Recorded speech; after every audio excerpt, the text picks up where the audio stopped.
صلی اللہ علی محمد صلی اللہ علیہ وسلم۔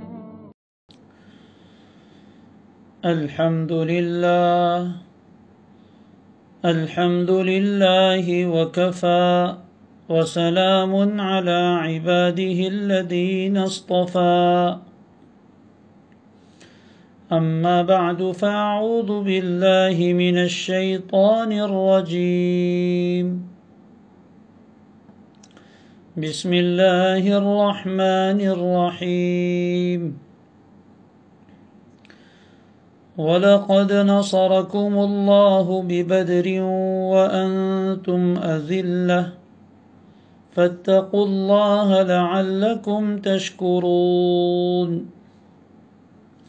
إِذْ تَقُولُ لِلْمُؤْمِنِينَ أَلَنْ يَكْفِيَكُمْ أَنْ يُمِدَّكُمْ رَبُّكُمْ ب3,000 مِّنَ الْمَلَائِكَةِ مُنْزَلِينَ۔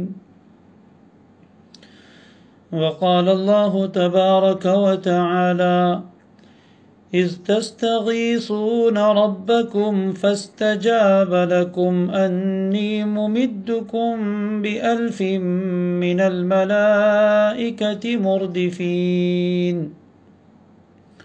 وقال الله تبارك وتعالى إذ يوحي ربك إلى الملائكة أني معكم فثبتوا الذين آمنوا سألقي في قلوب الذين كفروا الرعب فاضربوا فوق الأعناق واضربوا منهم كل بنان۔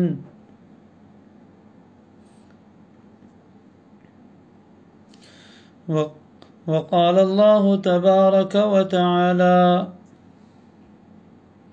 من المؤمنين رجال صدقوا ما عاهدوا الله عليه فمنهم من قضى نحبه ومنهم من ينتظر وما بدلوا تبديلا۔ صدق الله مولانا العظيم۔ اللهم صل على سيدنا محمد وعلى آل سيدنا محمد وبارك وسلم۔ اللهم صل وسلم وبارك على سيدنا وحبيبنا وشفيعنا وأسوتنا وقدوتنا خير خلق الله محمد بن عبد الله وعلى آله وأصحابه وأتباعه وأزواجه وذرياته أجمعين۔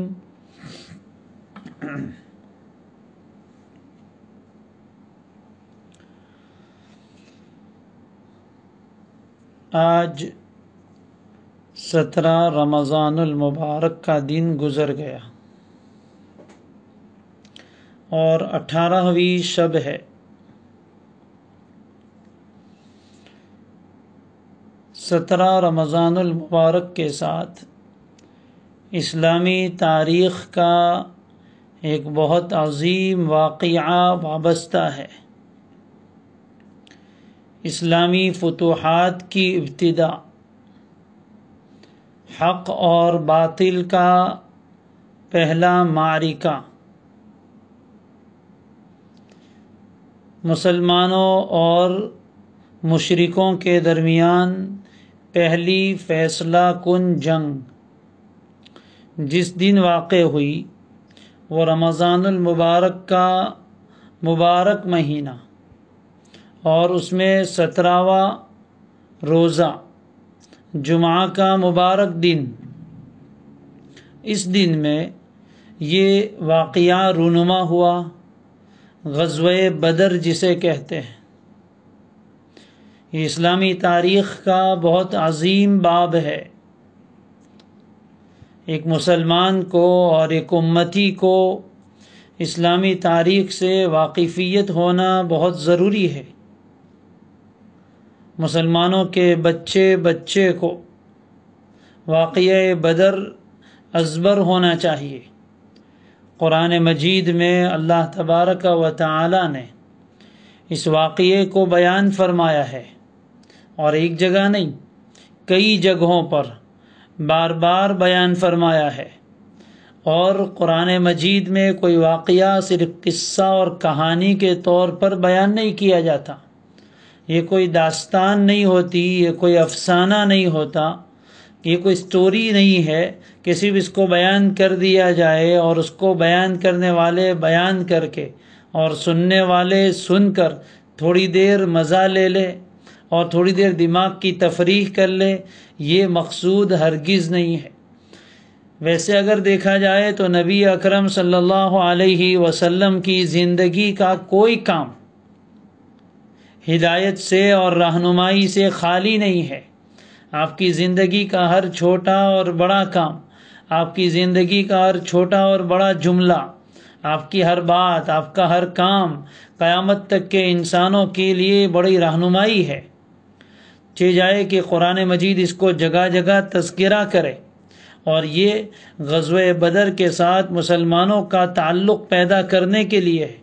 اس واقعے میں اللہ تعالیٰ نے قیامت تک کے مسلمانوں کے لیے بہت زیادہ اسباق رکھے ہیں، بہت زیادہ عبرت کی اور نصیحت کی باتیں رکھی۔ مسلمانوں کے حوصلوں کی بلندی کا اس میں بہت بڑا سامان ہے۔ مشکل اوقات میں اللہ تعالیٰ کی نصرت کیسے آتی ہے، نصرت کے اسباب کیا ہے، اللہ کی مدد حاصل کرنے کے اسباب کیا ہیں، اور وہ اللہ کی مدد کس صورت میں ظاہر ہوتی ہے، کیسے آتی ہے، یہ سب چیزیں اس واقعے میں جگہ جگہ اللہ نے بیان فرمائی۔ خود نبی اکرم صلی اللہ علیہ وآلہ وسلم اور صحابہ کرام رضوان اللہ علیہ مجمعین کو مختلف مواقع پر اللہ نے بدر کی نصرت یاد دلائی ہے، تو مناسب ہے کہ ہم بھی ان مبارک ہستیوں کا تذکرہ کریں، اس مبارک دن کا تذکرہ کریں، اس مبارک واقعے کا تذکرہ کریں، تاکہ ہمارے دل و دماغ پر بھی ان مقدس ہستیوں کے کچھ نقوش باقی رہ جائے، اور اللہ تعالیٰ کی طرف سے یہ نصرت کا جو دن تھا اس دن کا تذکرہ کرنا بھی اللہ کی رحمت سے خالی نہیں ہے۔ دعا ہے کہ اللہ تبارک و تعالی صحیح معنی میں، صحیح طریقے پر، آسان انداز میں اس واقعے کا تذکرہ کرنے کی توفیق عطا فرمائے۔ اس لیے اس واقعے کو صرف سننے کے لیے نہیں سننا ہے، بلکہ اس سے جو اسباق حاصل ہوتے ہیں، جو سبق ملتے ہیں، اس کو سمجھنا ہے اور اپنی زندگی کے مختلف مواقع پر اس کو داخل کرنا ہے۔ اللہ تعالیٰ اس نیت سے کہنے کی اور سننے کی ہم سب کو توفیق عطا فرمائے۔ ہم سب جانتے ہیں کہ نبی اکرم صلی اللہ علیہ وسلم مکہ مکرمہ میں پیدا ہوئے، اور آپ نے اپنی زندگی کے نبوت سے پہلے کے 40 سال اور نبوت ملنے کے بعد 13 سال یعنی کل 53 سال مکہ مکرمہ میں گزارے۔ جب اللہ تبارک و تعالی نے بھٹکتی ہوئی انسانیت کو راستہ دکھانے کا ارادہ فرمایا، اور انتہائی گھٹا ٹوپ اندھیروں میں نور اور روشنی کی شعاعیں ظاہر ہوئی اور شمس رسالت طلوع ہوا، ظلم و بربریت میں زندگی گزارنے والے انسانوں کو عدل و انصاف کا راستہ مہیا کرنے کا اللہ نے ارادہ کیا، تو نبی اکرم صلی اللہ علیہ وآلہ وسلم کو نبوت سے سرفراز فرمایا، رسالت عطا فرمائی، اور آپ کو اپنا رسول بنا کر لوگوں کے درمیان بھیجا، اور آپ پر دین حق کا نزول فرمایا۔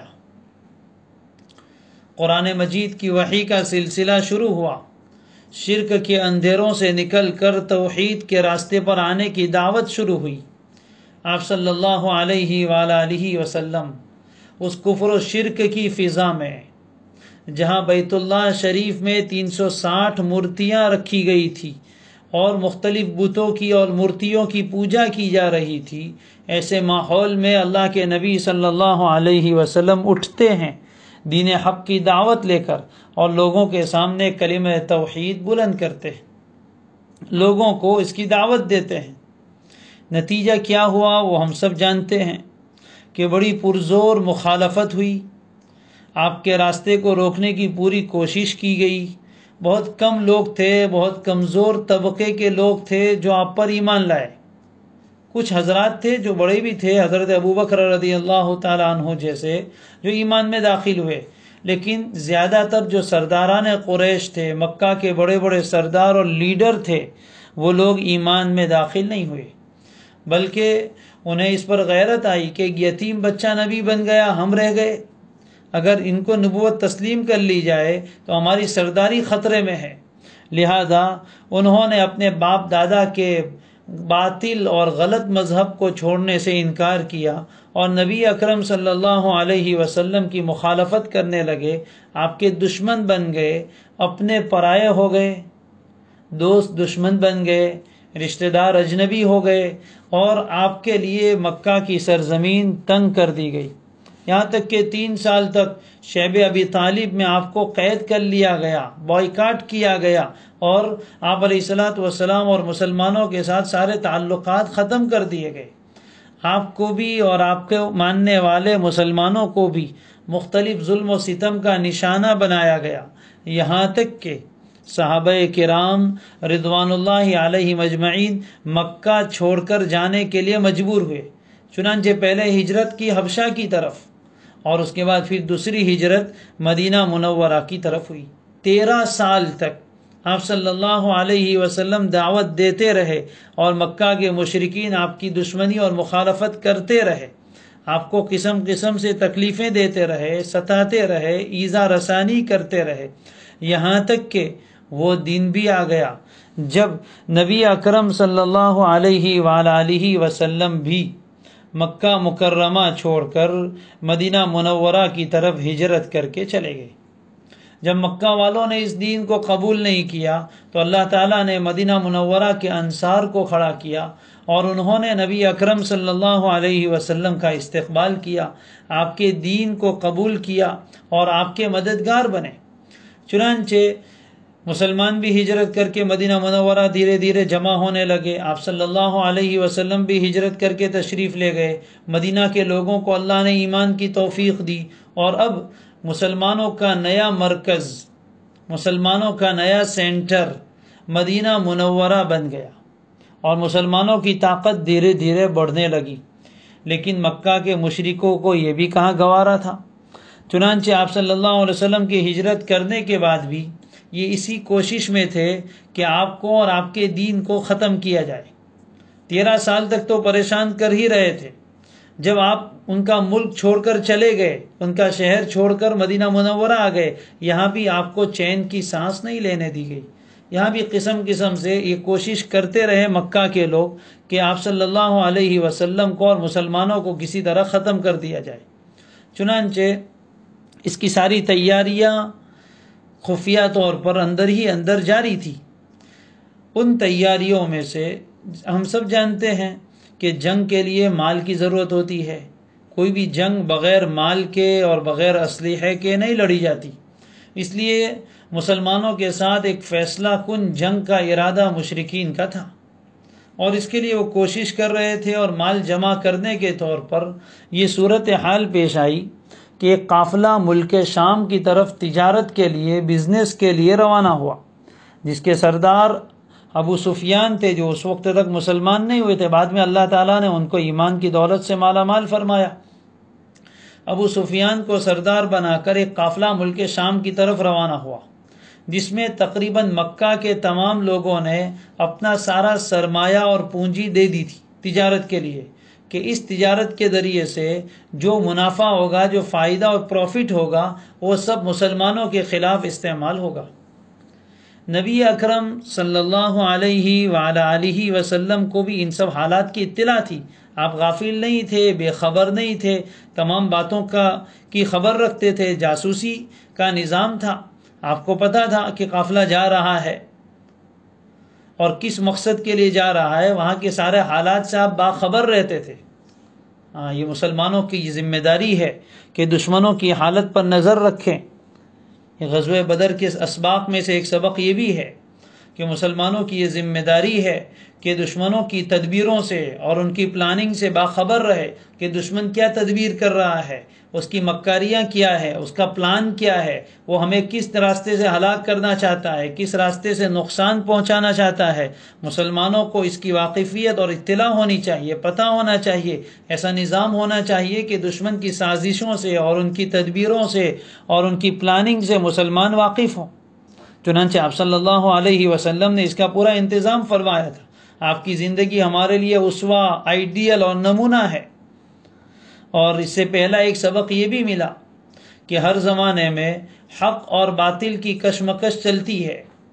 یہ کوئی آج کی بات نہیں ہے، ہر زمانے میں پہلے بھی جتنے انبیاء آئے، جب بھی وہ دعوت لے کر اٹھے ان کے راستے کو روکا گیا، اور اللہ کی زمین پر اللہ کے احکام کو پورا کرنے والوں کو ستایا جاتا ہے، ان پر ظلم کیے جاتے ہیں، مظالم ڈھائے جاتے ہیں۔ یہ ہر زمانے میں اللہ تعالیٰ کی طرف سے یہ سنت ہے۔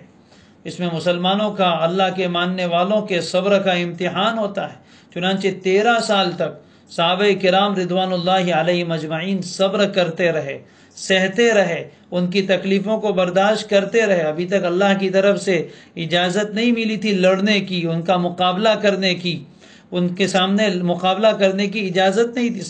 صبر کیا گیا، 13 سال تک صبر کی چکی میں اور صبر کی بھٹی میں ان کو ڈالا گیا۔ پھر جب مدینہ منورہ آئے تو اللہ کی طرف سے آیت اتری، اذن للذین یقاتلون بانہم ظلموا۔ جن لوگوں سے قتال کیا جا رہا ہے، جن لوگوں سے مقابلہ کیا جا رہا ہے، انہیں بھی اب قتال کی اور لڑائی کی اجازت دی جاتی ہے، اس لیے کہ ان پر ظلم ڈھائے گئے ہیں۔ وَإِنَّ اللَّهَ عَلَى نَصْرِهِمْ لَقَدِيرٌ، اور اللہ تعالیٰ ان کی نصرت پر اور ان کی مدد پر پوری قدرت رکھتا ہے۔ چنانچہ یہ سنت ہمیں اپنے ذہن میں رکھنی چاہیے کہ ہر زمانے میں حق کے ماننے والوں کو اس طرح کے دشمنوں سے مقابلہ کرنا پڑتا ہے۔ چنانچہ آپ صلی اللہ علیہ وسلم کو اطلاع ملی کہ ایک قافلہ اس طرح ملک شام گیا ہوا ہے تجارت کی غرض سے، اور وہ جو مال جمع ہوگا اس کو ہمارے ہی خلاف استعمال کیا جانا ہے۔ اور ایک بہت بڑی تدبیر یہ بھی ہے کہ دشمن کی معیشت کو اور اس کی اکانومی کو کمزور کیا جائے، تاکہ وہ ہمارے ساتھ مقابلے کے لیے اس قابل ہی نہ ہو کہ ہم سے مقابلہ کر سکے۔ آپ صلی اللہ علیہ وسلم کو اللہ تعالیٰ کی طرف سے ان سب چیزوں کا علم دیا گیا تھا۔ چنانچہ جب آپ کو پتہ چلا کہ وہ قافلہ ادھر ملک شام سے واپس آ رہا ہے اور اس کی حفاظت کے لیے 30-40 نوجوان ہی ہے اور کوئی زیادہ پہرے دار بھی نہیں ہے، اس لیے آپ نے اپنے صحابہ کو جمع کیا، صورتحال بتائی کہ اس طریقے سے ایک قافلہ آ رہا ہے، ہمیں جانا ہے، اس قافلے کو روکنا ہے، وہ مال سامان جو لے کر آ رہا ہے اس کو مکہ تک پہنچنے نہیں دینا ہے، وہ ہمارے ہی خلاف استعمال ہونا ہے، ان کی معیشت کو کمزور کرنا ہے، وہ ہم جائیں گے اس قافلے کو روکیں گے اور اس کا مال لے آئیں گے، اس پر ہمارا حق ہوگا، اس لیے کہ مکہ والوں نے ہمارے گھر بار پر قبضہ کر لیا ہے اور ہماری ساری جائیدادوں پر قبضہ کر بیٹھے ہیں، ہم بھی ان کے مال پر قبضہ کریں گے۔ چنانچہ کوئی جنگ کی صورتحال نہیں تھی باقاعدہ، آپ صلی اللہ علیہ وسلم کا ارادہ صرف اس قافلے کو روکنا تھا، اور قافلہ کوئی لشکر کا نہیں تھا، وہ تو صرف حفاظت کے لیے چند نوجوان تھے، اس لیے آپ صلی اللہ علیہ وسلم نے بھی کوئی زیادہ جنگی سامان وغیرہ تیار نہیں کیا، بس بہت ہی معمولی سامان۔ چنانچہ روایتوں میں کہ صرف 2 گھوڑے تھے اور 70 اونٹ تھے، 70 اونٹ تھے اور 2 گھوڑے تھے اور چند تلواریں تھیں، اور آپ صلی اللہ علیہ وسلم کے ساتھ صحابہ کا ایک چھوٹا سا مجمع تھا، انصار بھی تھے، مہاجرین بھی تھے۔ چنانچہ آپ صلی اللہ علیہ وآلہ وسلم اس ارادے سے مدینہ منورہ سے باہر تشریف لائے، جس راستے سے وہ قافلہ گزرنے والا تھا اس کے قریب جا کر آپ نے پڑاؤ ڈالا اور اپنے جاسوسوں کو بھیجا کہ جاؤ تحقیق کرو قافلہ کہاں سے گزرنے والا ہے، کب تک پہنچے گا۔ چنانچہ 2 صحابی کو آپ صلی اللہ علیہ وسلم نے روانہ کیا، وہ تحقیق کر کے آئے کہ قافلہ اس جگہ سے گزرنے والا اور فلاں دن یہاں آئے گا۔ ادھر ابو سفیان کو بھی خطرہ پہلے سے لاحق تھا، اس کو بھی پتا تھا، اس لیے کہ حالات کشیدہ چل رہے تھے، پرامن حالات نہیں تھے، اس لیے ابو سفیان کو بھی اندیشہ اور خطرہ تھا کہ مدینہ کے پاس سے گزریں گے تو ہمارے قافلے پر حملہ ہو سکتا ہے، اس لیے وہ بھی اپنے آزو بازو جاسوسوں کو دوڑا رہا تھا کہ حالات آگے کے معلوم کیے جائے۔ چنانچہ ابو سفیان کو بھی اطلاع مل گئی کہ محمد صلی اللہ علیہ وسلم اپنے ساتھیوں کو لے کر باہر آئے ہیں اور تمہارے قافلے کو روکنے والے ہیں۔ جیسے ہی اس کو اطلاع ملی ابو سفیان کو، فوراً اس نے ایک تیز رفتار قاصد دوڑایا مکہ کی طرف، اور مکہ میں جا کر اطلاع دلوائی کہ تمہارا قافلہ خطرے میں ہے، تمہارا تجارتی سامان خطرے میں ہے، اس لیے اپنے قافلے کی مدد کے لیے فوراً روانہ ہو جاؤ۔ ادھر سے قافلہ، نبی اکرم صلی اللہ علیہ وسلم بھی مدینہ سے باہر تشریف لے آئے ہیں، ادھر سے ابو سفیان کا قافلہ بھی آ رہا ہے، مکہ والوں کو بھی اطلاع ملی۔ چنانچہ مکہ کا سردار ابو جہل وہ بڑا تیش میں آیا، جوش میں آیا، اس نے لوگوں کو ابھارا، اور چونکہ سب کا سامان تھا اس لیے سب لوگ تیار ہو گئے اپنے قافلے کی حفاظت کے لیے، اور ایک بڑا لشکر، ایک روایت کے مطابق 1000 آدمیوں پر مشتمل تھا، اور ایک روایت کے مطابق 950 لوگ تھے، اور یہ لشکر وہاں سے روانہ ہوا۔ مکہ کے بڑے بڑے سردار تھے، اس میں عتبہ بھی تھا، شیبہ بھی تھا، اس کا ولید بھی تھا، اور امیہ ابن خلف بھی، وہ نہیں آنا چاہتا تھا لیکن وہ بھی ابو جہل کے کہنے پر آ گیا۔ چنانچہ سب ایک لشکر بڑا ساز و سامان کے ساتھ، گھوڑے اور اونٹ اور تلواریں اور نیزے اور زرہیں اور دھول تاشے کے ساتھ اور عورتوں کے ساتھ وہ نکلے کہ جائیں گے اور ہم تو جیت جائیں گے اور خود جشن منائیں گے اور پھر آئیں گے۔ چنانچہ وہ لشکر ادھر سے روانہ ہوا۔ ابو سفیان کو جب پتہ چلا کہ آپ صلی اللہ علیہ وسلم اس کے راستے میں رکاوٹ ڈالنے کے لیے باہر نکلے ہیں تو اس نے اپنا راستہ بدل دیا۔ ابو سفیان اپنے قافلے کو ایک دوسرے راستے سے لے کر نکل گیا۔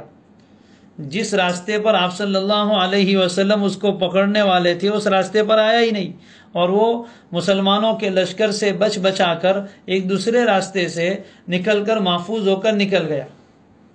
اور اس نے پیغام بھی بھیج دیا مکہ والوں کو کہ اب آنے کی ضرورت نہیں ہے، ہمارا قافلہ سلامتی کے ساتھ نکل گیا ہے۔ جب یہ خبر پہنچی مکہ کے سرداروں کے پاس اور مشرکین کے پاس تو بہت سے لوگوں نے کہا کہ چلو اب جس مقصد کے لیے آئے تھے وہ مقصد تو حاصل ہو گیا، اب جنگ کی کوئی ضرورت نہیں ہے، ہم بھی واپس جاتے ہیں۔ لیکن ابو جہل نے کہا کہ نہیں، ایسے ہی ہم واپس نہیں جائیں گے، ہم تو بدر نامی ایک جگہ ہے وہاں تک پہنچیں گے، وہاں 3 دن رہیں گے، خوب مستی کریں گے، مزہ کریں گے اور عیش عیاشی کریں گے، شرابیں پیئیں گے، ناچ گانا ہوگا، پھر جشن منائیں گے اور پھر واپس جائیں گے۔ اللہ تعالیٰ کی شان، یہ سب اللہ کی طرف سے ہو رہا تھا۔ ادھر نبی اکرم صلی اللہ علیہ وسلم کو بھی پتہ چلا کہ ابو سفیان والا قافلہ تو دوسرے راستے سے نکل گیا ہے اور سامنے سے مکہ کے مشرکوں کا ایک بڑا لشکر آ رہا ہے اچانک، اور وہ تو جنگ کی تیاری کر کے آ رہا ہے، اور آپ صلی اللہ علیہ وسلم تو کچھ جنگ کی تیاری کر کے نہیں نکلے تھے۔ اس لیے صحابہ کو جمع کیا، صورتحال سے واقف کیا کہ اس طرح کا معاملہ ہے، بتاؤ اشیروا علیہ، مجھے مشورہ دو، کیا کیا جائے، کیا مقابلہ کرنا ہے یا واپس جانا ہے؟ کچھ صحابہ کے دلوں میں تردد بھی تھا، خاص کر کے انصار کے دلوں میں، کہ ہم تو کوئی جنگ کی تیاری سے آئے نہیں تھے اور اچانک جنگ ہوگی، ظاہر ہے کہ جنگ میں تو موت کا سودا ہوتا ہے، انسان کی جان خطرے میں ہوتی ہے، اس لیے بہت سے لوگوں کے دلوں میں تردد تھا۔ آپ صلی اللہ علیہ وسلم نے سب صحابہ کو جمع کیا، اس لیے کہ آپ کی تعداد بہت تھوڑی سی تھی، 313 ایک مشہور روایت کے مطابق، ایک روایت کے مطابق 314 اور دوسری روایت کے مطابق 315، اور ادھر سے مکہ کے مشرکوں کا جو لشکر تھا وہ 1000 کا تھا، گویا جتنے مسلمانوں کی تعداد تھی اس سے 2 گنا زیادہ تعداد ان کی تھی۔ آپ صلی اللہ علیہ وسلم نے مشورے کے لیے صحابہ کو جمع کیا۔ سب سے پہلے صدیق اکبر رضی اللہ تعالیٰ عنہ کھڑے ہوئے، حضرت ابو بکر رضی اللہ تعالیٰ عنہ نے کھڑے ہو کر حوصلہ افزا اور ہمت والی تقریر کی کہ ہم مقابلہ کریں گے اور ان مشرکین کے ساتھ لڑیں گے۔ اس کے بعد حضرت عمر رضی اللہ تعالیٰ عنہ کھڑے ہوئے، انہوں نے بھی اسی طرح کی حوصلے والی تقریر کی۔ لیکن یہ دونوں حضرات مہاجری تھے، مکہ سے ہجرت کر کے آئے تھے، اور زیادہ بڑی تعداد لشکر میں انصار کی تھی، مدینہ کے لوگوں کی تھی، ان میں سے ابھی تک کوئی کھڑا نہیں ہوا تھا، اور انصار نے آپ صلی اللہ علیہ وسلم کی حفاظت کا جو وعدہ کیا تھا وہ مدینہ میں رہنے کی حالت میں تھا، مدینہ سے باہر نکل کر حفاظت کا وعدہ نہیں تھا، اس لیے آپ صلی اللہ علیہ وسلم کو ذرا تردد تھا۔ چنانچہ آپ نے پھر کہا اشیروا علیہ، اور مجھے مشورہ دو۔ صحابہ سمجھ گئے، انصار بھی بڑے ذہین تھے، حضور کے اشاروں کو سمجھتے تھے۔ چنانچہ حضرت مقداد ابن الاسود رضی اللہ تعالیٰ عنہ کھڑے ہوئے اور بڑی جوشیلی تقریر کی اور کہا کہ اللہ کے رسول، اللہ تعالیٰ نے آپ کو جو حکم دیا ہے اس کو کر گزریے، اور جو آپ چاہ رہے ہیں جنگ کرنے کا آپ کا ارادہ ہے تو جنگ کریے۔ اور پھر آگے عجیب بات کہی، فرمایا کہ اگر آپ جنگ کریں گے تو ہم بنی اسرائیل جیسے نہیں ہے جنہوں نے حضرت موسیٰ علیہ السلام سے کہا تھا اذهب انت وربک فقاتلا انا ہاہنا قاعدون، اے موسیٰ آپ اور آپ کا رب جائیے اور ان سے لڑیے، مقابلہ کیجیے، ہم تو یہاں بیٹھے ہیں۔ ہم ایسا نہیں کہیں گے، بلکہ ہم تو یوں کہیں گے اذهب انت وربک فقاتلا انا معکما قاعدون انا معکما قاتلون، کہ آپ اور آپ کا رب جائیے اور قتال کیجیے، ہم بھی آپ کے ساتھ قتال کرنے والے ہیں، ہم بھی آپ کے ساتھ جنگ میں شریک ہوں گے۔ اور ایک روایت میں بخاری شریف میں ہے کہ حضرت مقداد نے کہا تھا کہ ہم آپ کے آگے بھی لڑیں گے، آپ کے پیچھے سے بھی لڑیں گے، آپ کے دائیں بھی اور آپ کے بائیں بھی، چاروں طرف سے ہم آپ کی حفاظت کریں گے اور دشمن کا مقابلہ کریں گے۔ حضرت مقداد ابن الاسود رضی اللہ تعالیٰ عنہ کی یہ حوصلہ افزا اور ایمان افروز تقریر سن کر آپ صلی اللہ علیہ وسلم کا چہرہ چمک اٹھا، آپ علیہ الصلوۃ والسلام کے چہرے پر خوشی کے آثار ظاہر ہوئے۔ پھر آپ نے فرمایا اشیروا علیہ، اور مجھے مشورہ دو۔ حضرت سعد ابن معاذ رضی اللہ تعالیٰ عنہ جو مدینہ منورہ کے بڑے سردار تھے وہ بھی کھڑے ہوئے، وہ کہا اللہ کے رسول شاید آپ ہم سے کچھ پوچھنا چاہتے ہیں۔ پھر انہوں نے ایک لمبی تقریر کی، بڑی حوصلہ افزا تقریر کی اور کہا کہ اللہ کے رسول آپ جو باتیں لے کر آئے ہیں ہم نے اس کی تصدیق کی ہے، ہم آپ کے عہد پر قائم ہے، آپ کی بات سنیں گے اور آپ کی بات مانیں گے، آپ جس سے چاہے تعلق توڑ لیجئے ہم بھی ان سے تعلق توڑ دیں گے، آپ جن سے چاہے تعلق جوڑیے ہم بھی ان کے ساتھ تعلق جوڑ لیں گے، آپ جن کے ساتھ چاہے صلح کیجئے ان کے ساتھ ہماری بھی صلح ہوگی، اور آپ جن کے ساتھ چاہے جنگ کیجئے ان کے ساتھ ہماری بھی جنگ ہوگی۔ اور پھر انہوں نے کہا کہ اللہ کے رسول اگر آپ برق الغمات تک ہمیں لے جائیں گے تب بھی ہم جانے کے لیے تیار ہیں، اگر ہمارے راستے میں سمندر آئیں گے تب بھی ہم رکنے والے نہیں ہیں، ہم سمندروں میں اتر جائیں گے اور پھر بھی آپ کے ساتھ رہ کر مقابلہ کریں گے۔ بڑی حوصلہ افزا تقریر حضرت سعد ابن معاذ رضی اللہ تعالیٰ عنہ نے بھی فرمائی۔ چنانچہ آپ صلی اللہ علیہ وسلم خوش ہو گئے اور ایک متفقہ فیصلہ ہو گیا کہ اب ان کے ساتھ مقابلہ کرنا ہے۔ اللہ تعالیٰ کی حکمت تھی، قرآن مجید میں اللہ نے فرمایا یہ کوئی پری پلاننگ والی جنگ نہیں تھی، پہلے سے کوئی بات طے ہوئی ہو، مکہ کے مشرکوں کو بھی اندازہ نہیں تھا، وہ بھی جلد بازی میں نکلے تھے، اور مسلمانوں کو بھی اندازہ نہیں تھا کہ اتنی بڑی جنگ ہونے والی ہے، لیکن اللہ تعالیٰ کا فیصلہ کچھ اور تھا، تقدیر کے راز کچھ اور تھے، تقدیر کے پردے میں کچھ اور چیزیں چھپی ہوئی تھی، اللہ تعالیٰ کی پلاننگ بہت عجیب تھی۔ چنانچہ اچانک کی یہ جنگ رونما ہو گئی۔ آپ صلی اللہ علیہ وسلم بھی جب پتہ چلا کہ مشرکین کا لشکر بدر کے مقام پر آیا آپ بھی اس طرف آئے، لیکن مکہ کے مشرکوں کا لشکر پہلے آ گیا۔ یہاں بھی عجیب بات، انہوں نے ایسی جگہ پر پڑاؤ ڈالا جہاں پانی بھی تھا، زمین بھی سخت تھی۔ مسلمان پہنچے تو ایسی جگہ کہ جہاں نیچے ریت، چلنا مشکل ہے، پیر اندر گھس جاتے ہیں، پانی نہیں ہے، پورے لشکر 313 آدمی، ان کے لیے پانی کا انتظام، بڑی پریشانی ہوئی۔ اللہ تعالیٰ کی طرف رجوع کیا، بظاہر بے سر و سامانی ہے، لیکن اللہ نے مدد فرمائی، آسمان سے بارش برسائی گئی اور ریتی والی زمین تھم گئی اور ان کی زمین میں کیچڑ ہو گیا۔ مسلمانوں نے وہ ریت کی دیوار بنا کر پانی جمع کر لیا غسل وغیرہ کے لیے۔ اللہ تعالیٰ کی طرف سے یہ نصرت آئی، اللہ کی طرف سے یہ مدد آئی، اور پھر آپ صلی اللہ علیہ وآلہ وسلم نے ادھر کے لشکر کا اندازہ لگایا اور ان لوگوں نے ادھر کے لشکر کا اندازہ لگایا۔ نبی اکرم صلی اللہ علیہ وسلم کے لیے ایک عریش اور جھونپڑی بنائی گئی جس میں آپ آرام فرماتے تھے، جس میں آپ نماز پڑھتے تھے، دعا کرتے تھے، اونچی جگہ پر جہاں سے پورے میدان کا معائنہ ہو سکے، دکھائی دے سکے، اسی جگہ پر ایک عریش اور جھونپڑی آپ کے لیے بنائی گئی۔ آپ صلی اللہ علیہ وآلہ وسلم نے اس موقع پر اللہ تعالیٰ سے جو دعا کی ہے، 17ویں رات جو تھی، یعنی جو کل کی رات گزری، 17ویں جو رات تھی، حضرت علی فرماتے ہیں کہ ہم سب تو سو گئے لیکن اللہ کے نبی صلی اللہ علیہ وسلم نہیں سوئے، بلکہ اس عریش میں آپ پوری رات عبادت کرتے رہے۔ عجیب کیفیت تھی آپ صلی اللہ علیہ وسلم کی، کبھی نماز پڑھتے، کبھی سجدے میں دعا کرتے، کبھی دونوں ہاتھ اٹھا کر دعا کرتے، عجیب والہانہ کیفیت میں، والہانہ انداز میں اللہ تعالیٰ سے دعائیں کی جا رہی ہے۔ اے اللہ، آپ نے اپنے بندے کے ساتھ جو وعدہ کیا ہے اس وعدے کو پورا فرما دیجئے۔ اور پھر آگے تو عجیب بات کہی، اے اللہ اگر آپ چاہتے ہیں کہ اس زمین پر آپ کی عبادت کی جائے تو پھر اس جماعت کی حفاظت کیجئے۔ اگر آج یہ جماعت جو مٹھی پر میری جماعت ہے، اگر اس کی کی حفاظت نہ ہوئی اور میں اور میری جماعت ہلاک ہو گئی تو قیامت تک اس سرزمین پر تیرا نام لینے والا کوئی نہیں ہوگا، اس لیے کہ میں آخری نبی ہوں اور میری امت آخری امت ہے، اگر ہم ختم ہو گئے تو اس زمین پر آپ کا نام لینے والا کوئی نہیں ہوگا۔ اللہ تعالیٰ کو بہت سے واسطے دے دے کر نبی اکرم صلی اللہ علیہ وسلم دعا فرما رہے ہیں۔ روایتوں میں ہے کہ کبھی آپ اتنے ہاتھ اٹھاتے کہ آپ کی چادر مبارک بھی کندھوں سے گر جاتی، آپ کو اس کا پتہ نہ رہتا۔ صدیق اکبر رضی اللہ تعالیٰ عنہ آپ کے ساتھ تھے، آپ کی دعائیں سن رہے تھے، چادر آپ کے اوپر ڈالی، آپ کو پیچھے سے پکڑ لیا اور کہا اللہ کے رسول آپ کا اتنا اپنے رب کے سامنے الہا جاری کرنا کافی ہے، وہ آپ کی مدد کرے گا۔ چنانچہ آپ علیہ الصلوۃ والسلام نے یہ جو دعائیں کی ہے، قرآن مجید نے اس کا نقشہ کھینچا، اذ تستغیثون ربکم، اس وقت کو بھی یاد کیجئے جب تم اپنے رب سے مدد طلب کر رہے تھے۔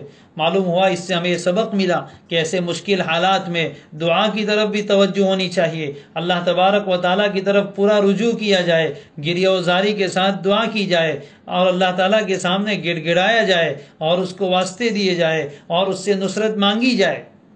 صرف اپنے سر و سامان پر، اپنے ساز و سامان پر، اپنے اسلحے پر بھروسہ نہ کیا جائے اور اس کے ساتھ ساتھ اسباب بھی مہیا کیے جائے۔ چنانچہ آپ صلی اللہ علیہ وسلم نے اسباب بھی مہیا کیے جتنے اپنی طاقت میں تھے اور اللہ کی طرف رجوع بھی کیا، دعا بھی کی اور پھر اللہ تعالیٰ کی طرف سے وعدہ بھی کیا۔ وَإِذْ يَعِدُكُمُ اللَّهُ إِحْدَى الطَّائِفَتَيْنِ، اللہ نے وعدہ کیا کہ دو جماعتوں میں سے ایک جماعت تمہارے ہاتھ لگے گی۔ ایک قافلہ ابو سفیان کا تھا، ایک قافلہ اور ایک لشکر ابو جہل کا تھا، دونوں میں سے ایک جماعت کا اللہ نے وعدہ کیا کہ فتح تمہاری ہوگی، جیت تمہاری ہوگی، نصرت میری تمہارے ساتھ ہوگی۔ اللہ کی طرف سے وعدہ ہو گیا تھا۔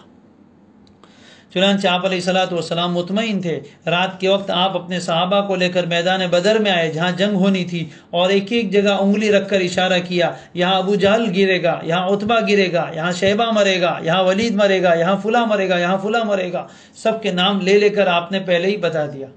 اور صحابہ فرماتے ہیں کہ جب دوسرے دن جنگ ہوئی اور جنگ کے بعد ان کی لاشوں کو دیکھا گیا، ٹھیک اسی جگہ گری تھی جہاں اللہ کے نبی صلی اللہ علیہ وسلم نے بتایا تھا۔ اب 17 رمضان کی صبح ہوئی، میدان جنگ سجا ہے، اللہ کے نبی صلی اللہ علیہ وسلم بھی تلوار لے کر میدان میں ہے۔ ہاں، دین کے میں ایسے مواقع بھی آتے ہیں جب حق کے راستے پر رکاوٹیں ڈالی جائے، ان رکاوٹوں کو ہٹانے کے لیے کبھی کبھی ہتھیار بھی اٹھانے پڑتے ہیں۔ ہر ہتھیار اٹھانے والا دہشت گرد اور آتنکوادی نہیں ہوتا، ٹیررسٹ نہیں ہوتا، بلکہ کبھی حق کے راستے میں اسلحہ اٹھانا پڑتا ہے اور یہ کام اللہ کی نظر میں بڑا پسندیدہ ہوتا ہے، جس کو جہاد کہا جاتا ہے۔ وہ ایسے موقع پر کیا جاتا ہے جب حق کے راستے میں اتنی رکاوٹیں ڈالی جائے، اللہ کی زمین پر اللہ کا نام لینا مشکل ہو جائے، اللہ کی زمین پر اللہ کے علاوہ کو پوجا جائے اور اللہ کے ماننے والوں کو اور اللہ کی عبادت کرنے والوں کو تنگ کیا جائے۔ ایسے موقع پر پھر یہ عمل کیا جاتا ہے جو اللہ کے نبی صلی اللہ علیہ وسلم نے کیا تھا۔ اسلام کی تاریخ کا ایک سنہرا باب ہے۔ آپ صلی اللہ علیہ وآلہ وسلم کی صرف 10 سالہ زندگی، مدنی زندگی میں 27 مرتبہ خود نبی اکرم صلی اللہ علیہ وسلم میدانوں میں نکلے۔ یہ دین ہم تک ایسے ہی نہیں پہنچ گیا۔ یہ واقعہ بیان کرنے کا مقصد یہ بھی ہے کہ ہمیں پتہ چلے کہ دین صرف ایسے ہی نہیں پہنچا، دین کی دعوت کے راستے میں بڑی رکاوٹیں آئیں، جانوں کے سودے کیے گئے، مال قربان کیا گیا، جذبات قربان کیے گئے، زخم کھائے گئے اور جانیں دی گئی، شہادت کے جام پیے گئے، تب جا کر یہ دین ہم تک پہنچا ہے۔ اللہ کے نبی صلی اللہ علیہ وسلم جرنیل بن کر میدان میں ہے۔ آپ علیہ الصلوۃ والسلام جہاں نبی تھے، جہاں رسول تھے، وہاں ایک ماہر جرنیل بھی تھے۔ چنانچہ کتابیں موجود ہیں اور ریسرچ کرنے والوں نے ریسرچ کیا ہے کہ آپ علیہ الصلوۃ والسلام نے جتنی جنگیں لڑی، ان تمام جنگوں میں آپ ایک ماہر جرنیل تھے۔ جو ایک کامیاب طریقے سے جنگ لڑی جاتی ہے، اس کے سارے اصول اللہ نے آپ کو سکھائے تھے۔ چنانچہ آپ علیہ الصلوۃ والسلام نے صفیں بنائی، صحابہ کو صف میں کھڑا کیا اور صف بھی بالکل سیدھی، ایک طرف سامنے مسلمان ہے تو ادھر سامنے مشرکین کا لشکر ہے۔ اللہ تعالیٰ کی طرف سے عجیب و غریب حکمت کی باتیں پہلے بھی ہوئی۔ بہرحال واقعہ مختصر یہ کہ میدان بدر سج گیا ہے۔ آج صبح ہے، اور ادھر مسلمانوں کی صفیں لگی ہوئی ہے، سامنے مشرکین کی صفیں لگی ہوئی ہے۔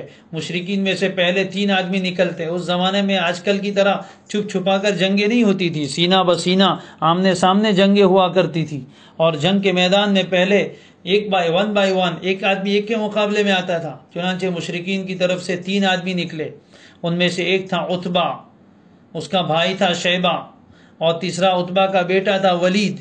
یہ تینوں بڑے ماہر جنگجو اور سپہ سالار تھے۔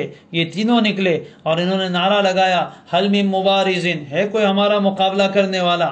چنانچہ ادھر سے نبی صلی اللہ علیہ وسلم کی طرف سے 3 انصار نکلے، مدینہ منورہ کے 3 صحابی نکلے۔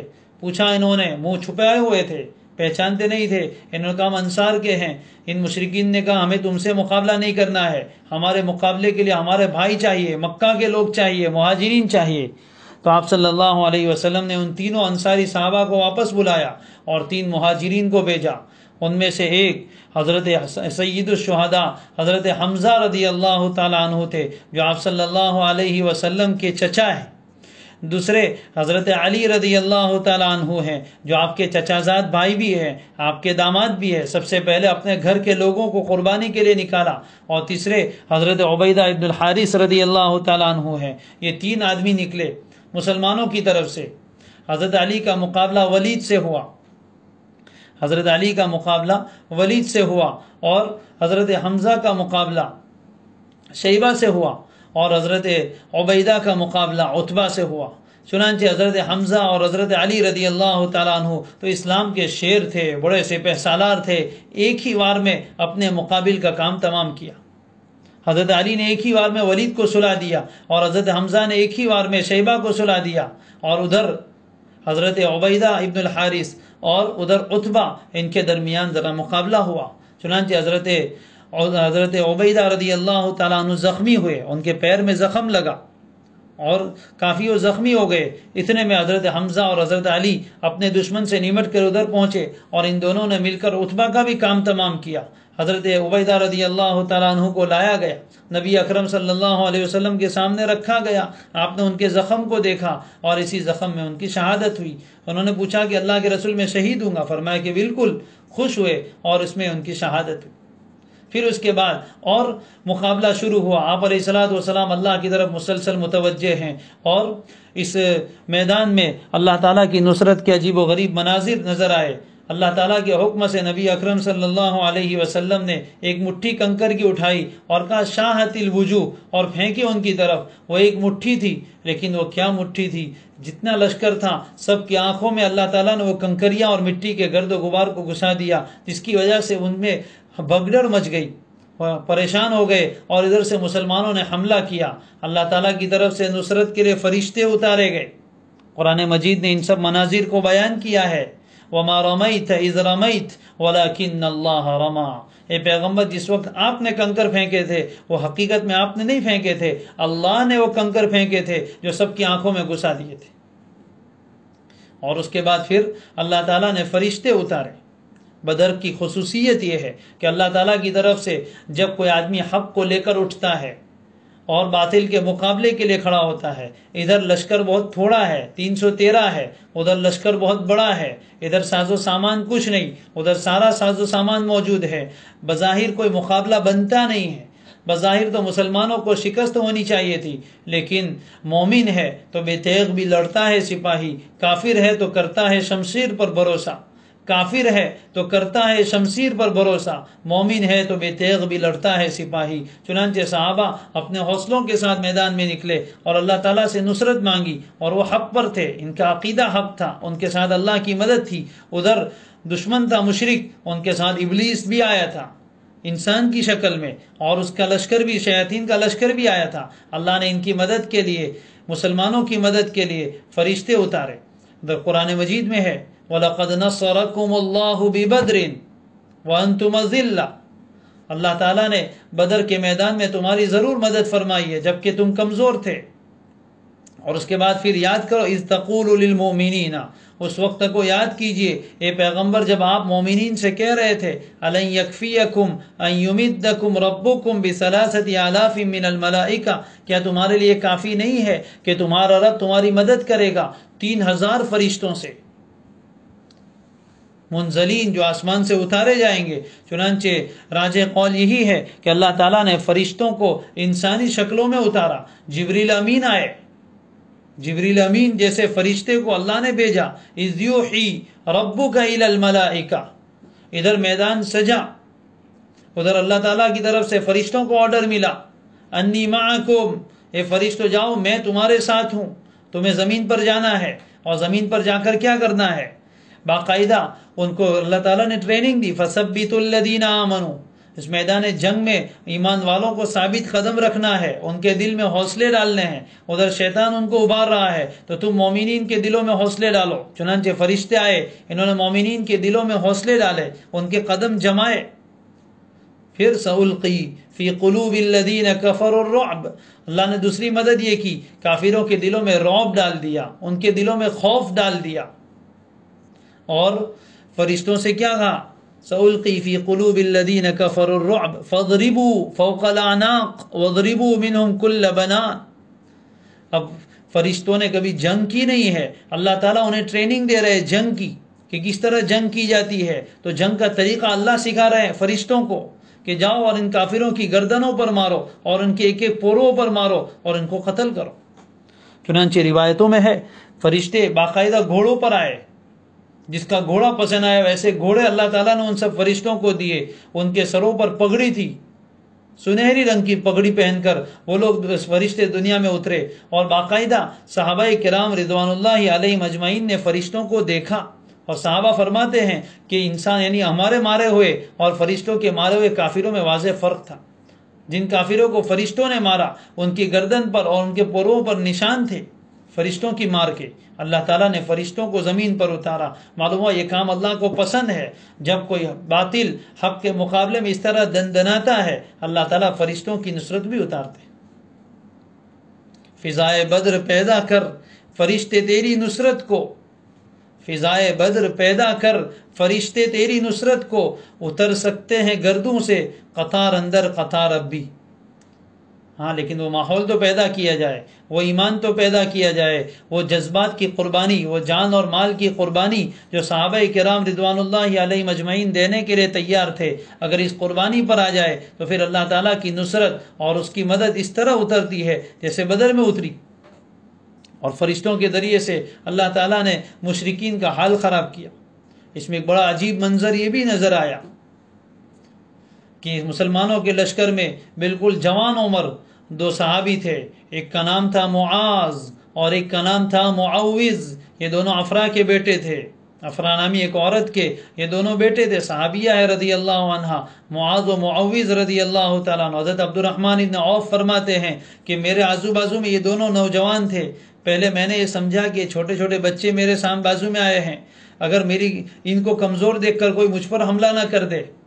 اتنے میں ایک نے پوچھا چچا جان ابو جہل کون ہے؟ چونکہ معاذ و معوذ رضی اللہ تعالیٰ عنہما مدینہ منورہ کے تھے، انہوں نے ابو جہل ملعون کو دیکھا نہیں تھا. اور عبد الرحمن بن عوف مکہ سے آئے تھے، اس لیے ان سے پوچھا کہ ابو جہل کون ہے مشرکین کے لشکر میں؟ کہا کیوں؟ کہا ہمیں بتاؤ، نیت کر کے آئے ہیں کہ ابو جہل کا کام ہم تمام کریں گے. اس لیے کہ اللہ کے نبی صلی اللہ علیہ وسلم کو بڑی تکلیفیں پہنچاتا تھا. یہ جذبہ تھا مسلمانوں کے بچوں کا کہ جو اللہ کے نبی کو تکلیف پہنچائے وہ ہمارا دشمن ہے. چنانچہ حضرت عبد الرحمن ابن عوف رضی اللہ تعالیٰ عنہ نے وہ بتایا کہ وہ ابو جہل جا رہا ہے. چنانچہ فرماتے کہ یہ دونوں عقاب کی طرح جھپٹے اور اتنا تیزی سے اس کے قریب پہنچے اور ابو جہل پر حملہ کیا. ابو جہل مکہ کے مشرکوں کا سردار سب سے بڑا، اور اس پر حملہ کرنے والے یہ بچے بالکل جوان عمر ٹین ایجر ہیں اور پہنچے ہیں اور جا کر حملہ کیا اور ابو جہل کو انتہائی کمزور کر دیا. وہ مرنے کے بالکل قریب ہو گیا اور گویا اس کا کام انہوں نے ہی تمام کر دیا.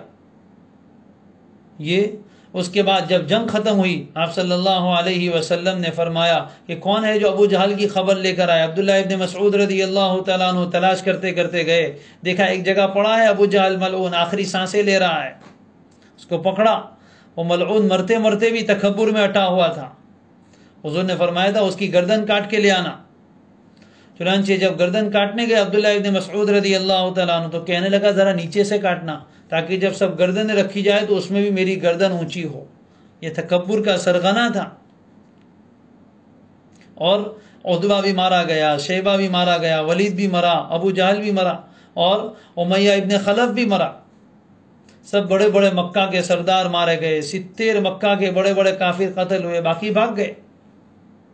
ان سب لوگوں کو اللہ تعالیٰ نے حضور اکرم صلی اللہ علیہ وسلم کو حکم دیا، ان کی لاشیں سڑی اور اس کے بعد ان کو اٹھا کر بدر میں ایک کنواں ہے اس میں سب کی لاشوں کو ڈال دیا گیا. اللہ تعالیٰ نے مسلمانوں کو فتح عطا فرمائی. یوم الفرقان تھا، حق اور باطل میں جدائی کرنے والا فیصلہ کن دن تھا، جس دن میں اللہ تعالیٰ نے مسلمانوں کو کم بے سر و سامانی کے باوجود مدد فرمائی اور جیت عطا فرمائی. اس دن سے مشرکین کا زور ٹوٹ گیا اور اللہ تعالیٰ نے اچانک کی جنگ کروائی اور مسلمانوں کو ایسی مدد دی جس سے ان کے حوصلے بلند ہوئے اور رہتی دنیا تک کے انسانوں کو بدر کا واقعہ یاد دلا کر یہ بتا دیا کہ تمہاری مدد اللہ کی طرف سے ہوتی ہے، ساز و سامان سے اور اسلحے سے نہیں ہوتی. ہاں جتنی طاقت ہے اتنا دشمن کے مقابلے کے لیے تیاری کی جائے، لیکن بھروسہ اللہ کی ذات پر ہو. کم من فئۃ قلیلۃ غلبت فئۃ کثیرۃ باذن اللہ. کتنی چھوٹی چھوٹی جماعتیں ہیں جو بڑی بڑی جماعتوں پر غالب آ جاتی. اللہ تعالیٰ ہر زمانے میں اس کے نمونے دکھاتے ہیں. اس زمانے میں بھی اگر کسی کو دیکھنا ہے، دنیا جانتی ہے اس کے نمونے ابھی بھی اللہ ہمیں دکھا رہے ہیں. یہ دنیا کی سپر پاور کہاں کمزور ہو رہی ہے، کہاں شکست کھا رہی ہے، کہاں سے بھاگ رہی ہے اور ان کا مقابلہ کن لوگوں سے ہے. اللہ تبارک و تعالی ان واقعات کو سن کر ہمارے ایمان کو بڑھائے اور قرآن مجید کی ان آیات کو سن کر اپنے حوصلوں کو بلند کرنے کی ہمیں توفیق دے. بہرحال یہ اسلام کی باقاعدہ پہلی جنگ تھی، غزوہ بدر، جو نبی اکرم صلی اللہ علیہ وسلم اور صحابہ نے مل کر لڑی اور مشرکین کو، مکہ کے مشرکوں کو اس میں شکست ہوئی اور مسلمانوں کو اللہ نے فتح دی. یہ یوم الفرقان ہے، یہ حق اور باطل میں جدائی کا دن تھا، اور وہ بھی رمضان کے مہینے میں، جس مہینے کو اللہ نے فرقان بتایا ہے. شہر رمضان الذی انزل فیہ القرآن ھدی للناس وبینات من الھدی والفرقان. یہ مہینہ بھی فرق کرنے والا ہے سچے اور جھوٹے میں، مومن اور منافق میں. اور اسی مہینے میں اللہ نے بدر کا معرکہ بھی لڑوایا اور اسلام کی فتوحات کی ابتدا ہو گئی. اللہ کرے اس رمضان کو اللہ مسلمانوں کی فتوحات کی ابتدا بنا دے. تو بہرحال اس واقعے کو پڑھنا چاہیے، بار بار پڑھنا چاہیے. مسلمانوں کو ان حالات میں جب حوصلے پست ہو جاتے ہیں، مایوسیاں آنے لگتی ہے، تو ایسے مایوسی کے زمانے میں مسلمانوں کو امید دلانے والا یہ واقعہ ہے. قرآن مجید میں 3 پارے میں، 4 پارے میں، 9 پارے میں، 10 پارے میں جگہ جگہ اللہ تعالیٰ نے اس واقعے کو بیان کیا ہے. صحابہ کے جذبات جو تھے وہ جذبات ہمارے ہوں کہ اللہ کے دین کے خاطر، نبی اکرم صلی اللہ علیہ وسلم کے دین کے خاطر اپنا سب کچھ قربان کرنے کی تیاری اس واقعے کے اسباق ہے. اور اس کا سب سے بڑا سبق یہ ہے کہ حق اور باطل کا مقابلہ ہر زمانے میں رہتا ہے اور قیامت تک رہے گا، اور حق والوں کو باطل کے ساتھ مقابلہ کرنا ہی پڑتا ہے. اس کے بغیر کبھی بھی حق غالب نہیں آتا ہے. دنیا میں حق کو سکون سے جینے نہیں دیا جاتا ہے. اللہ کے نبی صلی اللہ علیہ وسلم سے بڑا حق پر کون ہو سکتا ہے؟ لیکن آپ کو بھی، بلکہ ہر نبی کو ستایا گیا، ان کے راستے روکے گئے اور ان کو دھمکیاں دی گئی، ان کی جان کا خطرہ ان کو لاحق ہوا اور وہ میدانوں میں نکلے. اور پھر جب میدان میں نکلے تو اللہ کی مدد آئی، اس سے پہلے مدد نہیں آتی ہے. اس لیے ان واقعات کو سمجھ کر پڑھنا چاہیے اور ان سے سبق لینا چاہیے. اللہ ہم سب کو اس کی توفیق عطا فرمائے. اور جو حضرات صحابہ کرام رضوان اللہ علیہ مجمعین اس میدان جنگ میں شریک ہوئے اور بدر کے میدان میں شریک ہوئے، وہ صحابہ میں سب سے افضل کہے گئے. اللہ تعالیٰ نے اپنے پیغمبر صلی اللہ علیہ وسلم کے ذریعے سے ان کو بشارتیں سنائی، قرآن میں ان کی تعریف کی، اور احادیث میں نبی اکرم صلی اللہ علیہ وسلم کی زبان مبارک سے انہیں بشارت سنائی. ان کے جنتی ہونے کا وعدہ دنیا میں آیا، جہنم کو ان پر حرام کر دیا گیا، بلکہ اتنی بڑی خوشخبری انہیں سنائی گئی کہ بدر والوں سے اللہ نے کہا کہ آج کے بعد تم جو بھی عمل کرو کوئی گناہ تمہارا نہیں لکھا جائے گا، سب کچھ معاف ہے. اتنا بڑا اعزاز اور اتنا بڑا اکرام کس کو مل سکتا ہے؟ ان صحابہ کے ساتھ محبت ہو، اپنے دلوں کو ان کی محبت سے آباد کریں کہ یہ صحابہ تھے جن کی قربانیوں کے بدلے میں اللہ نے اس دین کو باقی رکھا، انہوں نے ابتدائی زمانے میں اسلام کی اور مسلمانوں کی مدد کی اور اس دین کو محفوظ کیا۔ اللہ ان سب کو ہماری طرف سے بہترین بدلہ عنایت فرمائے۔ ہمیں چاہیے کہ ان کے لیے ایصال ثواب بھی کریں، کچھ پڑھ کے ان کو ثواب بھی پہنچائے۔ ابھی رمضان کا مہینہ ہے، الحمدللہ قرآن مجید کی تلاوت ہم میں سے ہر آدمی کسی نہ کسی درجے میں کرتا ہے، تو آج کے دن میں جو بھی کچھ تلاوت کی ہو اس کا ثواب ان کو پہنچانے کی نیت کر لیں کہ اللہ بدر میں جتنے صحابہ اور نبی اکرم صلی اللہ علیہ وسلم جتنے سب موجود تھے ان تمام کو اس کا ثواب پہنچائے، ان کے ساتھ اپنی، حالانکہ ان کو کوئی ضرورت نہیں ہے، وہ ہمارے لیے سعادت کی بات ہے کہ ہم ان کے لیے کچھ تحفہ بھیجیں۔ اللہ ان کے درجات کو اور بلند فرمائے، اللہ تعالیٰ انہیں اور قرب کا مقام عطا فرمائے۔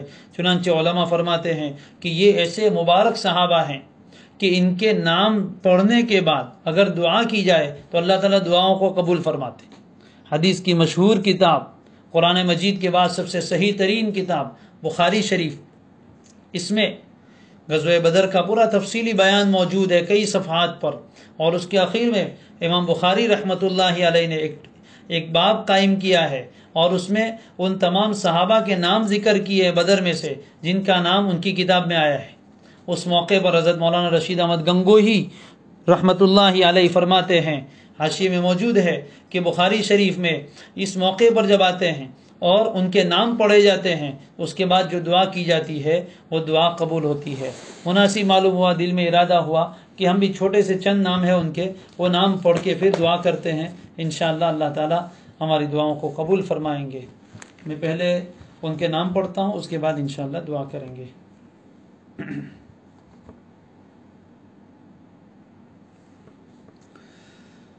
بسم اللہ الرحمن الرحیم۔ باب تسمیت من سمی من اہل بدر فی الجامع۔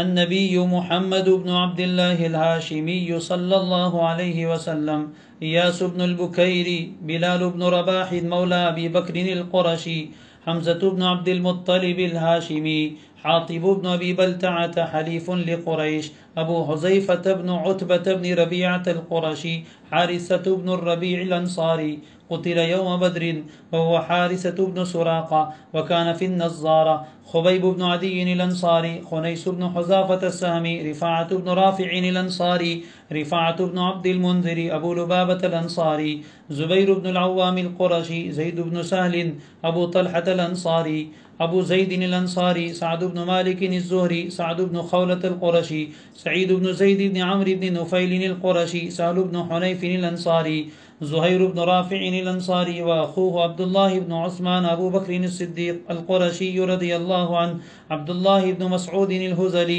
عبد الرحمن بن عوف الزهري، عبيدة بن الحارث القرشي، عبادة بن الصامت الأنصاري، عمر بن الخطاب العدوي، عثمان بن عفان القرشي، خلفه النبي صلى الله عليه وسلم على ابنته وضرب له بسهمه، علي بن أبي طالب الهاشمي، عمرو بن عوف حليف بني عامر بن لؤي، عقبة بن عمرو الأنصاري، عامر بن ربيعة العنزي، عاصم بن ثابت الأنصاري، عويم بن سعيدة الأنصاري، عتبان بن مالك الأنصاري، قدامة بن مزعون، قتادة بن النعمان الأنصاري، معاذ بن عمرو بن الجموح، معوذ بن عفراء، وأخوه مالك بن ربيعة أبو سيد الأنصاري، مرارة بن الربيع الأنصاري، معن بن عدي الأنصاري، مصطح بن وثاثة بن عباد بن المطلب بن عبد مناف، مقداد بن عمرو الكندي، حليف بني زهرة، هلال بن أمية الأنصاري، رضوان الله عليهم أجمعين وعنا معهم۔ الحمدللہ، یہ بدر کے ان صحابہ کے نام تھے جن کا تذکرہ حدیث کی مشہور کتاب بخاری شریف میں آیا ہے، اور ان کے نام پڑھنے کے بعد جو دعا کی جاتی ہے اللہ تعالیٰ قبول فرماتے ہیں۔ دعا کر لیتے ہیں۔ الحمد لله رب العالمين، عدد خلقه ورضا نفسه وزينة عرشه ومداد كلماته، لا نحصي ثناء عليك أنت كما أثنيت على نفسك، يا ربي صل وسلم دائما أبدا على حبيبك خير الخلق كلهم جزا اللہ عنا سیدنا وحبیبنا وشفیعنا محمدا بما هو اہلہ ربنا ظلمنا انفسنا وإن لم تغفر لنا وترحمنا لنكونن من الخاسرين رب اغفر وارحم وأنت خير الراحمين رب اغفر وارحم وتجاوز عما تعلم إنك أنت العز الأكرم ربنا آتنا في الدنيا حسنة وفي الآخرة حسنة وقنا عذاب النار اللهم اكفنا بحلالك عن حرامك واغننا بفضلك عمن سواك اللهم آتنا أفضل ما تؤتي عبادك الصالحين اللهم إنك تعلم سرنا وعلانيتنا اللهم إنك تعلم حاجاتنا فأعطنا سؤلنا وتعلم ما في أنفسنا فاغفر لنا اللهم إنا نسألك العفو والعافية في الدنيا والآخرة اللهم إنا نسألك العفو والعافية في الدنيا والآخرة اللهم إنا نعوذ بك من زوال نعمتك وتحول عافيتك وفجاءة نقمتك وجميع سخطك اللهم إنا نسألك الهدى والتقى والعفاف والغنى اللهم إنا نسألك الصحة والعفة والأمانة وحسن الخلق والرضا بالقدر اللهم إنا نسألك رضاك والجنة ونعوذ بك من سخطك والنار يا أرحم الراحمين يا أرحم الراحمين يا أكرم الأكرمين يا أجود الأجودين يا أجود الأجودين يا أرحم الراحمين پیارے اللہ، اے ہمارے پیارے رب، اے ہمارے پیارے رب، مبارک مہینے کی اس مبارک رات میں تیرے مبارک بندوں کا تذکرہ کیا ہے۔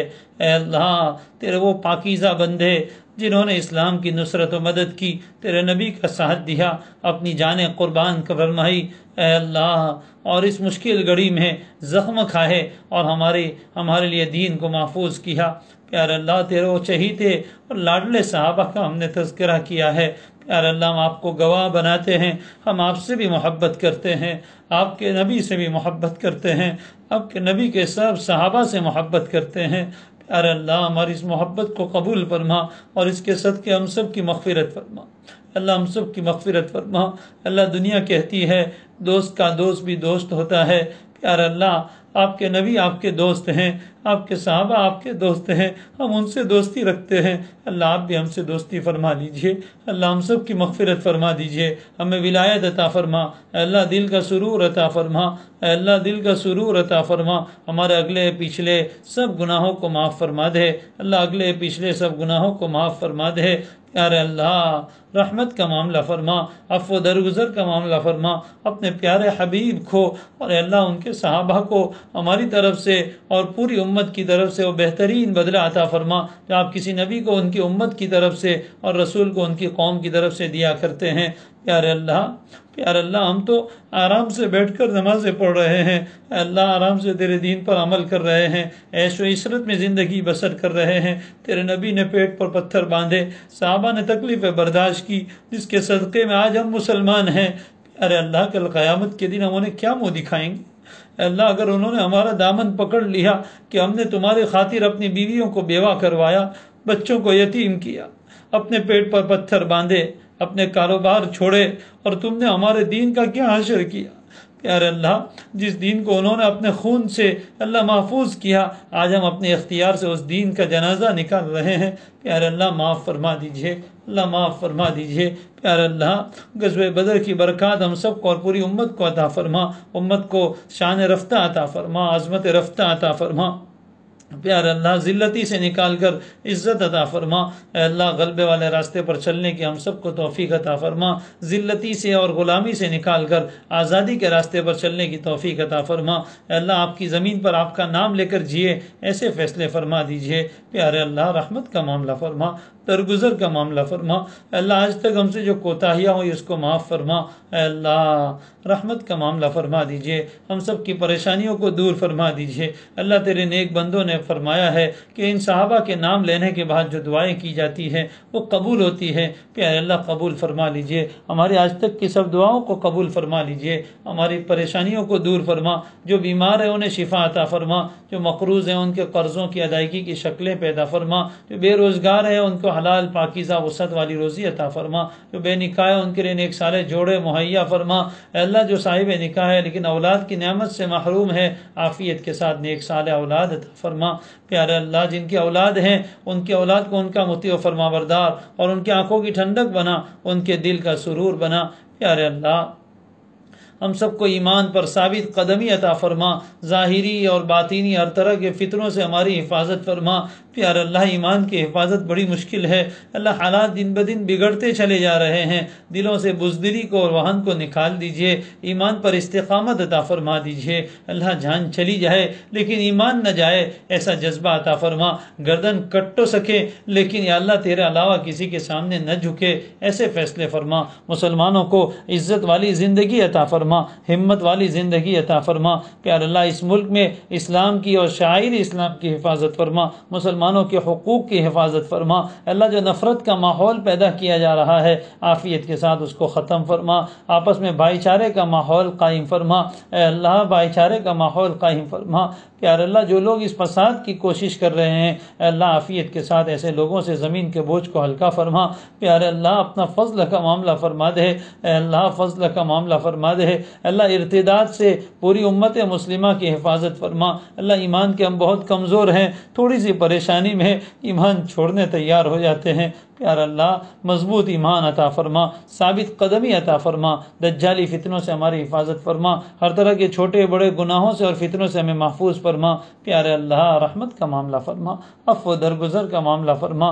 پیارے اللہ جس طرح آپ نے پہلے زمانے میں اور حضور کے زمانے میں صحابہ کو اللہ نصرت فرمائی اور مدد فرمائی، اس طرح اپنی امت اپنی پیارے حبیب کی امت کی نصرت و مدد فرما دیجئے۔ پیارے اللہ رات بہت لمبی ہو گئی، اے اللہ اب امید صبح کی دکھا دیجئے، اللہ کہیں سے کرن نمودار فرما دیجئے۔ پیارے اللہ جو صحیح راستے ہیں ان پر چلنے کی توفیق عطا فرما، نصرت کی جو راستے اور اسباب ہیں انہیں اختیار کرنے کی توفیق عطا فرما، ہاتھ پر ہاتھ درے منتظر فردہ رہنے سے ہماری حفاظت فرما۔ پیارے اللہ صحیح حکمت عملی عطا فرما۔ پیارے رب ہم میں سے ہر ایک کے دل میں بہت سی جائز مرادیں ہیں اور بہت سی پریشانیاں ہیں، وہ آپ کے علاوہ کسی کے سامنے نہیں کہہ سکتے اور دل میں رکھ کر نہیں سہ سکتے۔ مولا آپ تو دلوں کے راز سے واقف ہیں، ہم سب کی جائز مرادیں پوری فرما، ہم سب کی پریشانیاں دور فرما۔ رمضان المبارک کے جو دن باقی ہیں ان کی قدردانی کی توفیق عطا فرما، راتوں کو آپ کے سامنے گر گرانے کی توفیق عطا فرما۔ دعاؤں میں دل لگا دیجئے مولا دعاؤں میں دل نہیں لگتا، نمازوں میں دل نہیں لگتا، ہمارا دل کھانے پینے میں خوب لگتا ہے، سونے میں اور موبائل میں خوب لگتا ہے، عبادتوں میں نہیں لگتا، تلاوت میں نہیں لگتا، ذکر و اذکار میں نہیں لگتا۔ پیارا اللہ جہاں دل لگنا چاہیے وہاں لگا دیجئے نا مولا لگا دیجئے۔ پیارا اللہ شب قدر کی مقبول عبادت ہم سب کو عطا فرما، اس کی تلاش کرنے کی توفیق عطا فرما، آخر کی 10-12 راتیں خوب جاگ کر گزارنے کی اور عبادت کے ساتھ گزارنے کی توفیق عطا فرما۔ اے اللہ آپ توفیق دیکھیے تو ہو پائے گا ورنہ کچھ نہیں ہوگا۔ مولا قدردانی کی توفیق دے دیجئے۔ پیارے اللہ رحمت کا معاملہ فرما، جو وبا دنیا میں پھیلی ہوئی عافیت کے ساتھ ختم فرما دیجئے۔ اے اللہ جو اس وبا میں مبتلا ہے انہیں نجات عطا فرما، جو بچے ہوئے اللہ ان کی حفاظت فرما۔ اللہ تمام امت مسلمہ کی حفاظت فرما۔ اللہ جو روزگار کے اعتبار سے بہت پریشان ہو گئے اللہ عافیت کے ساتھ اللہ حلال پاکیزہ روزگار عطا فرما، کسی کا محتاج اور دستہ نگر نہ بنا۔ پیارے اللہ ہماری دعاؤں کو اپنے فضل سے پیارے نبی صلی اللہ علیہ وسلم کے صدقے میں قبول فرما۔ وصلی اللہ تعالی علی خیر خلقہ محمد وآلہ وصحبہ اجمعین برحمتک یا ارحم۔